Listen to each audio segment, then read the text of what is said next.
Good morning. Oh, it is still morning, isn't it? I feel like I've been up for a long time. It feels like it should be like noon or something. I think it's only, 9:15, something like that. Just leaving the gym.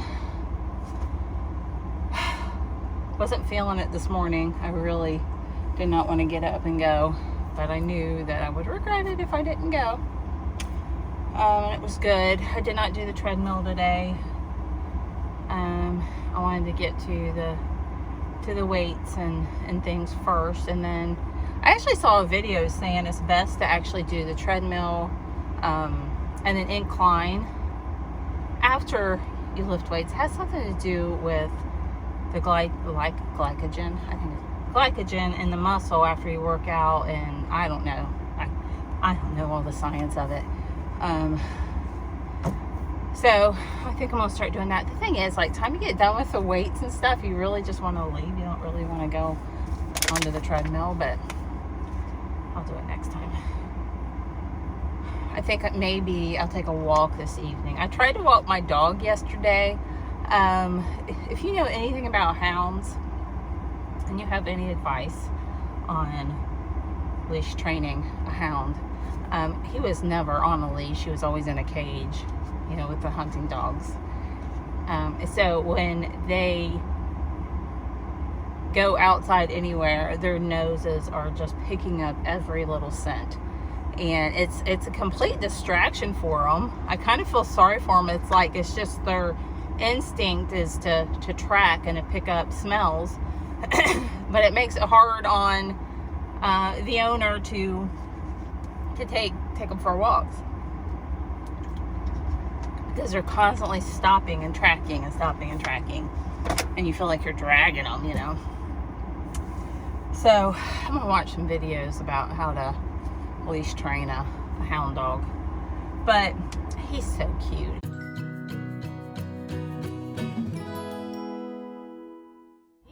He's really literally the best dog I've ever had.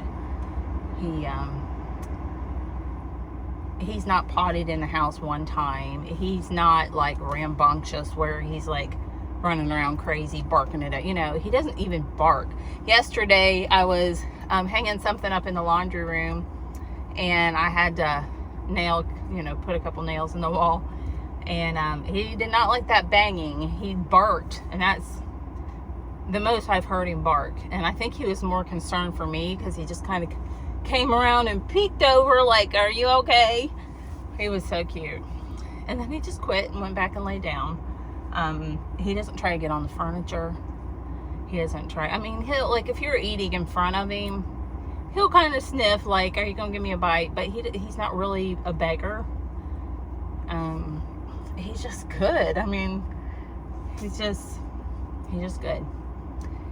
A lot of people would think, "Oh, he needs to pep up," but no, I don't feel like that. I like him calm the way he is. So my husband's coming home. He'll probably be home tomorrow morning sometime. Has he been gone for 2 weeks, a week and a half, something like that. He's been gone for a little while. So I'm ready for him to come home. I like my alone time. I feel like I get so much accomplished when I'm at home by myself. So that's nice, but after a little while, it gets a little lonesome and quiet. So he'll be home tomorrow, and we got to deal with some things with my mother-in-law. She lives on the same property as us, but in her own house. Literally, 40 yards from our front door is her back door. So, I go over there twice a day to check on her, and she's not been, I took her to the doctor the other day. I'm going to try not to divulge too much information, because that's her private health and things, but, this is the stage of life when you're an empty nester. We're usually at the stage of life where our parents, if we still have our parents, or we're still blessed enough to have our parents, we're dealing with their, elderly years, and sometimes, I'm fortunate that my mom is pretty healthy, and I don't have to worry about her too much. But my mother-in-law, she's 81, and she, you know, she's had different health problems, and now kind of like her mind's not where it used to be. And so I've been paying closer attention to her and trying to make sure she's okay. And, you know, this is just the phase of life that we're in. And, you know, me and my husband knew that that time would probably come, and we're fortunate that she's close to us and that we can take care of her and watch over her and things. But, you know, she needs our prayers. You know, she's struggling a little bit, and, you know, it affects everybody, and especially her.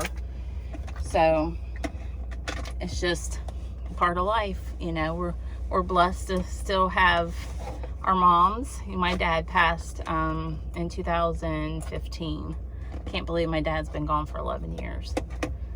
But I know I'm gonna see my dad soon. I know I am. I'm gonna see him again. And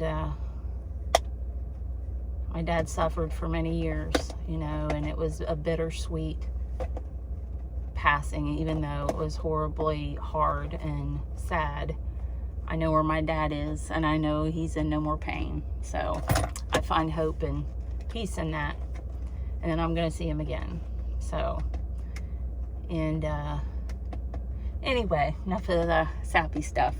But I'm gonna go home and try to clean up a little bit. I make more messes when it's just me home by myself. I think it's just because I know that nobody's really there to see it, and I can clean it up when I get home or whatever. I make messes. I don't know how I make messes. I think I get in a hurry, especially when I have to work. I get in a hurry to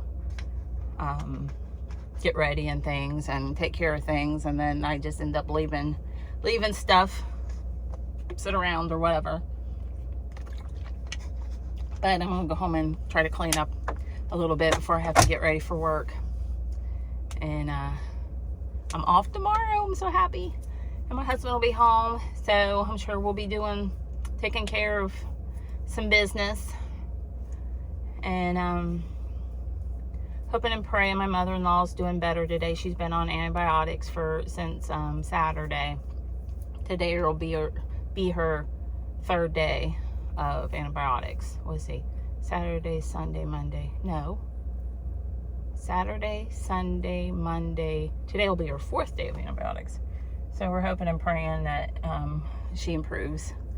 So I'll go home and check on her and make sure she's eating. She's kind of forgetting to eat, or acts like she don't really want to eat. And I tell her, I said, you got to eat. You're on antibiotics. You have to eat. And so I'll fix her something or whatever. And so I got to make sure she eats her breakfast and takes her medicine. And then I think it's clouding up a little bit, but I don't think it's supposed to rain today. But I think I'm going to, I guess I can drive and talk at the same time. I don't have to sit here.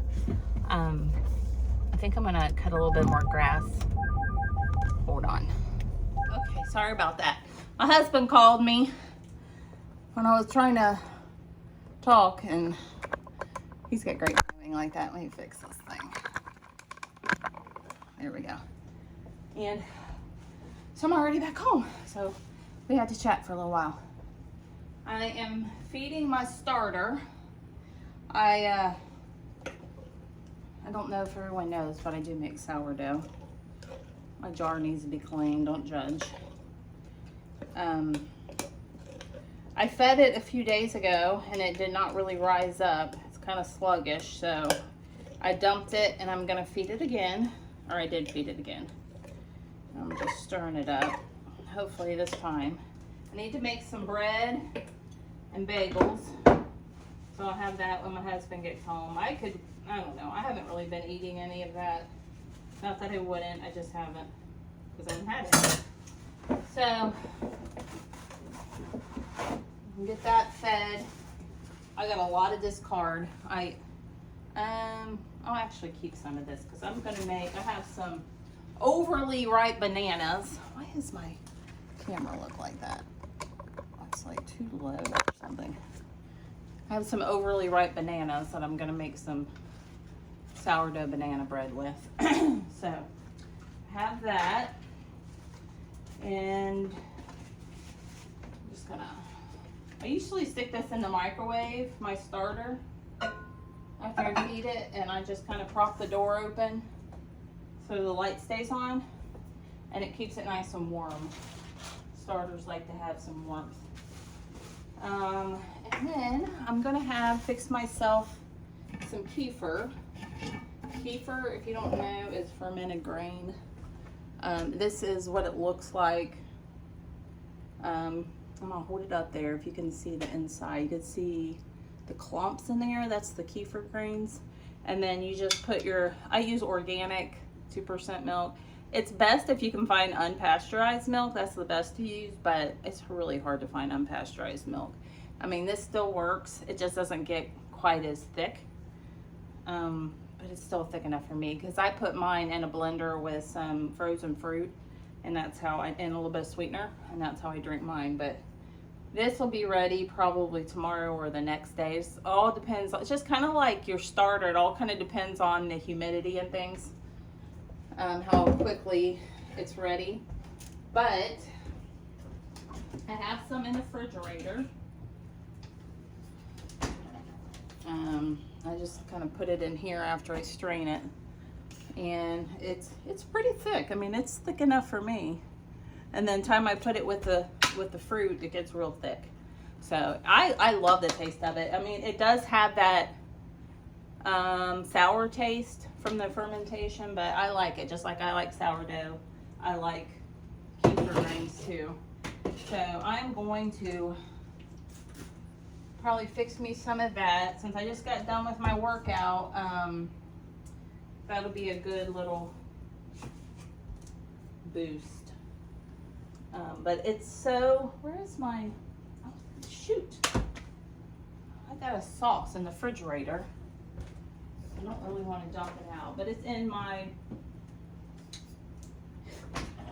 this is my sauce I've been putting on my food. It's Greek yogurt, cottage cheese, cilantro, jalapeno, some lime juice, and you blend it up.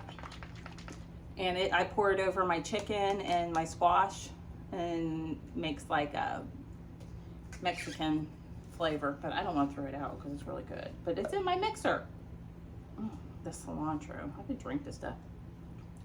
I guess I'll pour this into something else. But what? If it's too much for that, it'll be okay. I'm gonna wash this and reuse it. It's 10 till 10. I need to start getting ready for work because I need to leave. Or go over there and see my mother-in-law before I go to work to make sure she's okay, and she took her medicine and ate breakfast and all this stuff. So about 11, 15-ish, I'll go over there and see her.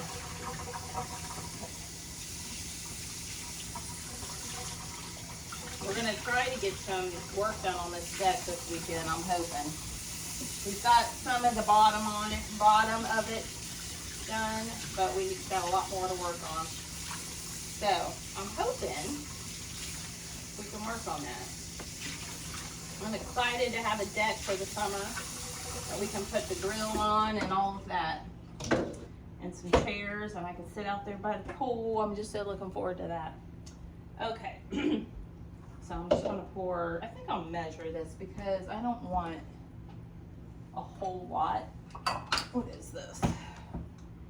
I think I'm gonna use half a cup of kefir. Let's see here. I don't want the whole 120 calories right now. So I'm gonna use a half a cup of kefir.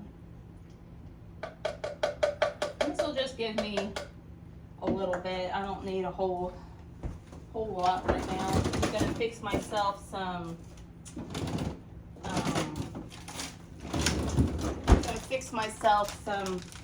egg whites, and I actually am gonna throw a couple of yolks in there, and I'm gonna bake a sweet potato and mash it and put it inside of my egg yolks. It's so good. And then I put some cinnamon, a little bit of stevia, and I drizzle some sugar-free maple syrup on top of it. That glare is getting me, isn't it? Let's shut this. That might be better. That's a little better. So I'm just gonna throw some fruit in here. This is just some mixed fruit with some strawberries, pineapples, peaches.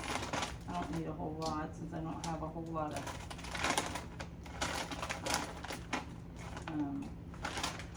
kefir in there. And then I'm just gonna put a little bit of stevia in there. Okay. Where's my blender now? I'm losing it. Oh, there it is.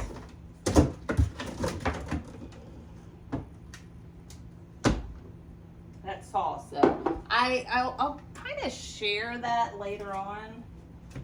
That little dish I make with chicken. It has chicken, but butternut squash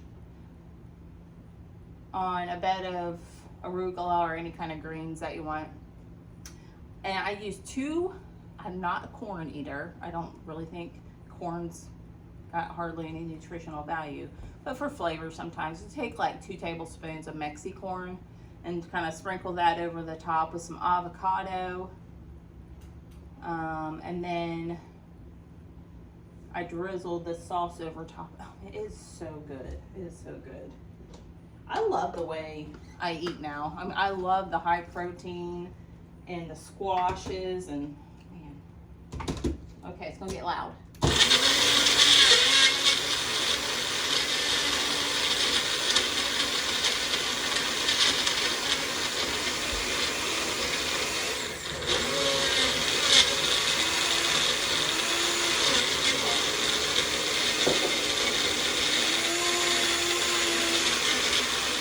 Good morning. Oh, well, was quite the eventful evening from where I left off my last video, where I was having a leisure, was that morning? I can't even remember. The day is just, okay, what happened? Okay. My camera, or my storage was full when I left off that last video. And yeah, so that was it. I had to clear some space. I need to get a camera, a real camera, instead of trying to use my phone. I don't have enough storage. But I tried to clear a bunch of stuff, so hopefully that worked. But so I went to work. Yeah. Like I told you before, my mother-in-law's been kind of sick. Not like real sick, just not right. I took her to the urgent care the other day, and they gave her some antibiotics, and it looks like I have makeup on. It's like, I'm sorry. I try to be as authentic as I can. I just got up like maybe less than an hour ago. But my face is so stinking pale. I just put some bronzer on my face and some lipstick or lip gloss. But I'm like, I don't want to be fake, you know? I'm old. I can't look like I'm washed out. I don't like that. Anyway, it doesn't matter. Anyway, so what happened? Oh, I decided to call her doctor, you know, to just kind of give him a heads up about what was going on and things. And they switched her antibiotic because they said the first one wouldn't work. So they called in a new antibiotic. And So I called the doctor when I was at work and left him a message, and the nurse called me back, and I was telling them like her symptoms and things, and they're like, well, it's probably best that you just go ahead and take her to the emergency room and, you know, get her checked out and things. So I had my husband call her and tell her, I'm like, I don't want to be the bad guy all the time, you know, because she hates going to the hospital. Who likes going to the hospital? But our hospital here, I mean, when they're really busy, I mean, I can sympathize with them. I know that, you know, I worked in healthcare. I know it does get overwhelming and things. And there's not enough staff to always, you know, take care of everybody, you know, promptly and things. I mean, they take priorities first and such. I understand that. But the way they do things there, I mean, you'll sit in the waiting room, and then you might sit out there for God knows how long, you know, depends on how crowded they are. Then they'll pull you back and do your vitals and stuff like that, and then send you back to the waiting room. And then you know, depending on what test you're getting done, like say you're going to get an EKG, they'll pull you back, do the EKG, and then sit you back in the waiting room. And then when you think they're okay, I'm getting somewhere, they'll call your name, and then you go to you maybe do your vitals again, or go to the little triage area there and maybe, you know, draw blood or whatever they do, and then they sit you into the secondary waiting room, and then you might sit there for hours, who knows. So I was just, we were both dreading it, you know. Bless her heart, you know, she tries to have a positive attitude about things, and we just tried to, you know, I was like, well, at least I don't have to work tomorrow if we're over there for hours or whatever. And I just prayed over there. I prayed on the way there. I was like, Lord, please just don't let it be so crowded that we sit out there for hours, because we've done that before. I was already tired from the night before, you know, not sleeping good. So I was already tired, and I'm sure she was tired. So we got to the hospital, and I took her in, and it wasn't really crowded. You know, there was a few people in there, but it wasn't that bad.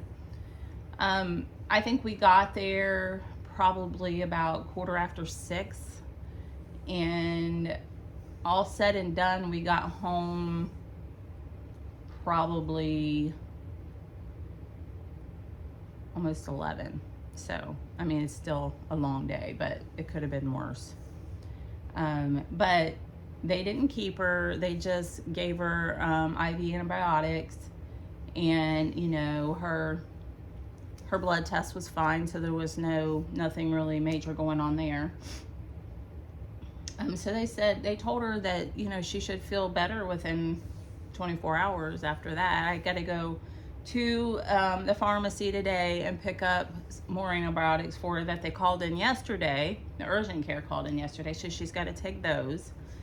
And I'm going to stop by the Food Lion and pick up a couple things.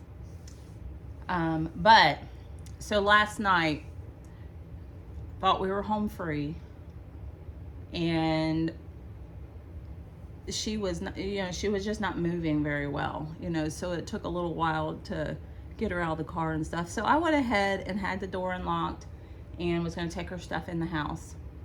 So when I opened the door, but there's 2 dogs that live over there with her, Layla and Lucy. You know, Lucy is a little beagle mix, and Layla is a lab mix.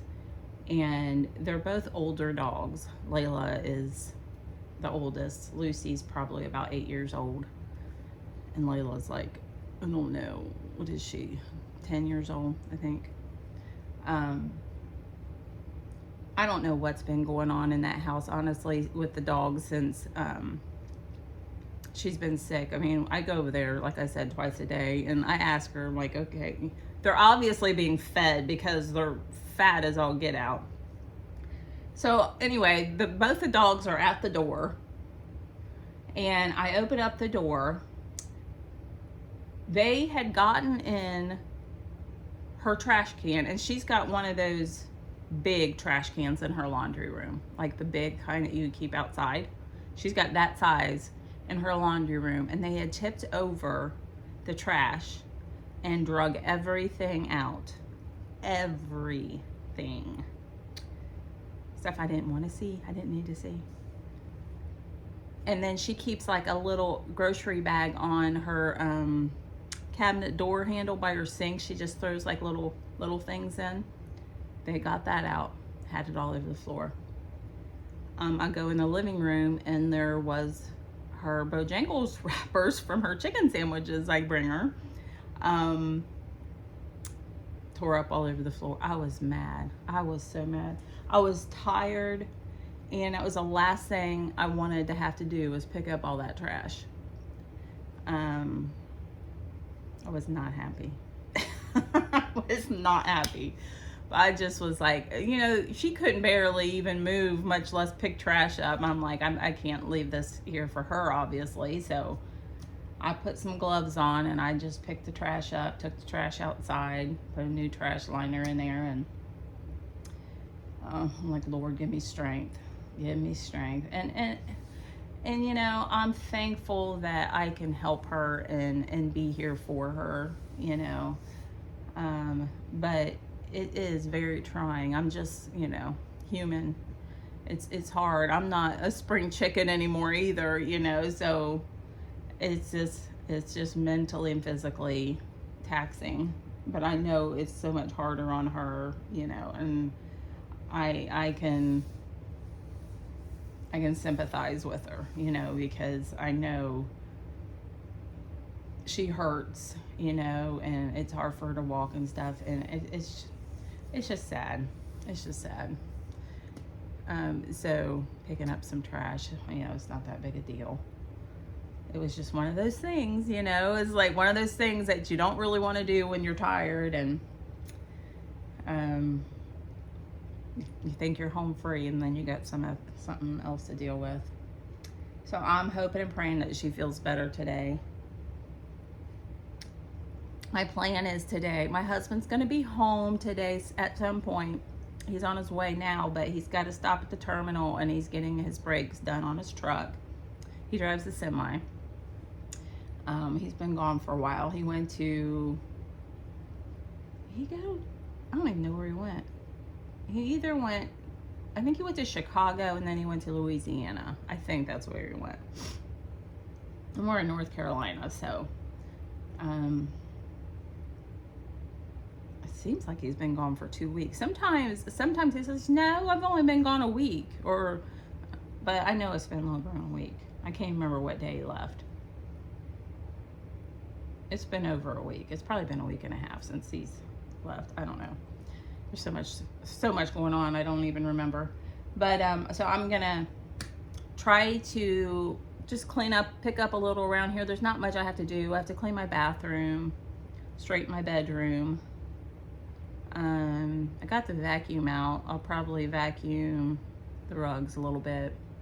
And then about 9 o'clock, I'll head out to Food Lion and get a couple things. I need to pick up, I forgot what she said she needed. I think she needs cottage cheese. And she put sardines in the dog's food. Those dogs are spoiled. They get treats with every meal like that. Of course, I put deer meat in my dog's food. And also, when we first brought him home, the people that were adopting him from sent a halter with him. And I hook him up. I used to walk him around the yard like constantly and trying to get him to go to the bathroom. And then I'm like, that's exhausting, especially at 2 o'clock in the morning. He don't do that anymore. That was just a one-time thing, thank God. But my daughter left her dog's lead out on the side. It's probably 15 foot long, so it's not like he's stuck in one spot. But I just hook him on there, and he goes to potty in the same spot. But that first halter, that little booger, I go out there one day, and that halter, and luckily he's got a collar on, but that halter was hanging off of him. I'm like, what in the world happened? And I go out there, and it was literally ripped. I'm like, how did he do that? I know he doesn't pull on that. I watch him, and I know he doesn't pull trying to get off of it. So I just thought it was already probably ripped, and it just, broke. But then, so I went and got him a new halter, and was it yesterday morning? I went out there to get him, and the thing's hanging off of him again. And I'm like, what in the world? And I look, and it is ripped in the same exact spot as the other one was. That little booger is chewing through that halter. I guess he's trying to get it off of him. I don't know. He's trying to get off the lead. So I guess I'm not going to be able to put halters on him when he's out there on that lead. I'm just going to have to use his collar. And, but I did notice there's a couple spots in that lead that looks like he's chewed on the lead. He's trying to get off of there. They did tell me that like hound dogs are like escape artists, I should have named him Houdini or something. But I don't think he can chew all the way through that. I mean, he might eventually but it's like wire, it's coated wire. So I don't know. Hopefully he can't break that thing. We'll have to figure out. We're thinking about getting an electric fence. That way all the dogs can stay outside and have a safe area. We don't want them to get out on the road or whatever. We're on just a little country road here. There's not many cars go down here, but still. So that's my plan today. I'm gonna get myself, you got to see, this is the pitifulness of, I'm gonna switch this camera around. Okay. This is the pitifulness. You should have seen me. I got my t-shirt on and my my fluffy socks. This is how I actually went outside like this to put him out, and I put my husband's big work boots on with my socks.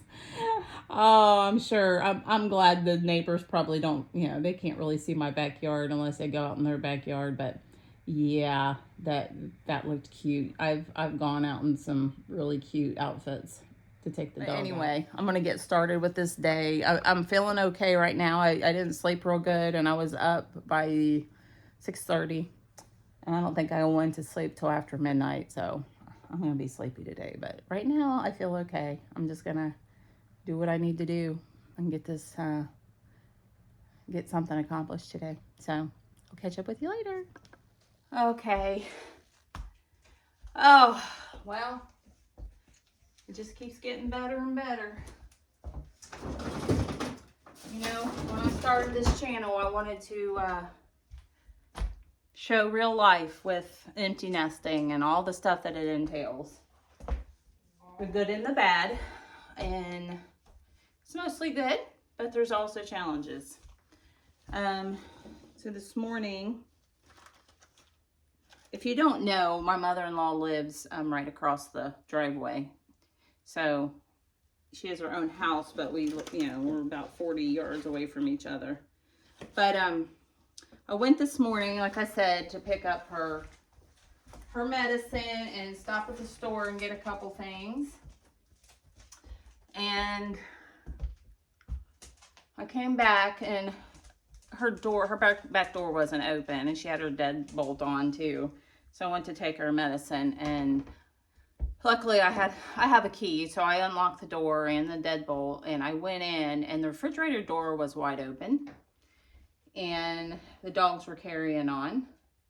And then I heard her yelling, and she was saying, "Help me." Scared me to death. And then I went into her bedroom, and she's on the floor. She's sitting up, but she's on the floor. And she'd been there, she said, since 3 in the morning. And it just feels so bad. I just feel, I don't know, it's heartbreaking. It really is heartbreaking. She was not hurt, thank God, but there was nothing for me to even if I got her off the floor, there was nothing for me to sit her on. There was no bed in there. She's got a roll around chair in there. That's all she had in there. And, you know, that wouldn't have been safe. And what I did was I put her gait belt on her, and my back is shot from many years of doing healthcare and lifting and all of that. So I did it last time and it hurt. So I knew I couldn't physically do it this time. So what I did, I put the gait belt on her and I drug her to her recliner. That way she'd at least have something to lean against. She was thirsty. She hadn't drank anything. I gave her something to drink. And then I'm trying to think how to get her up, you know. And then I'm just like, you know, I got to do what's safe for me and her both. So I called 911 and asked if they could send help to get her up. And they were more than happy to do that. So, and they got there in less than 10 minutes probably. So 2 big strong guys came and got her up and into her chair. So I'm thinking her refrigerator door was probably open since 3 o'clock this morning, I guess. I don't even know. But that doesn't matter. So after they left, they did her vitals and everything, and she was fine. And after they left, I cleaned up for her. She had some little messes here and there, so I cleaned up. Did her dishes. First, I gave her breakfast and water and gave her medicine so she could get her antibiotics going. And now she's resting. And I told her I would be back later to help her. She wants to get a shower, so I'm going to go back and help her get a shower. And hopefully, prayerfully, that's a... What are you sniffing around for? What are you doing? What are you looking for? You looking for a treat? Are you looking for a treat? Huh? Yeah, I think you're looking for a treat. You want to go back outside? Little Houdini? So, you're such a good boy. You're such a good boy. Yes, you are. Yes, you are. The dogs were going nuts over there. Oh, my goodness. Oh, my goodness. So I'm going to stay in here while she rests. I told her not to try to get up, and I don't think she's going to. I think she's going to rest. And hopefully here in the next couple days with her antibiotics, things will get better. So I'm going to just pick up in here. My husband was going to come home. He was going to get his brakes done when he got back to the terminal, and he said, I'm just going to come home. And I said, just stay there and get your brakes done. You need to get them done. I said, everything's under control. You know, now she's off the floor. You know, there's really nothing he can do or needs to do right now. So I'm going to finish doing what I need to do around here. I might get out and cut some grass a little bit. That's relaxing to me. I like to cut the grass. So that's what I have planned. And I'm probably going to go ahead and end this video because it's been a long couple days and I'm pooped and I need some downtime. So anyway, this is empty nest life for you, for a lot of us. So I hope you all have a great day. Please subscribe to my channel. If you know, it's raw. It's my life, and I said that I was going to be authentic, and this is the things that go along with a lot of empty nesting life. So this is my life, the good, bad, and the ugly. So please subscribe and give me a like or something, a comment, and I hope you all have a great day. I hope I have a great day too. And I told my husband, I said, I think after this day, I deserve some pizza tonight. I think maybe we'll head to the Harris Teeter tonight and get some pizza and some salad or something. So have a great day, and I'll see you next time. Bye.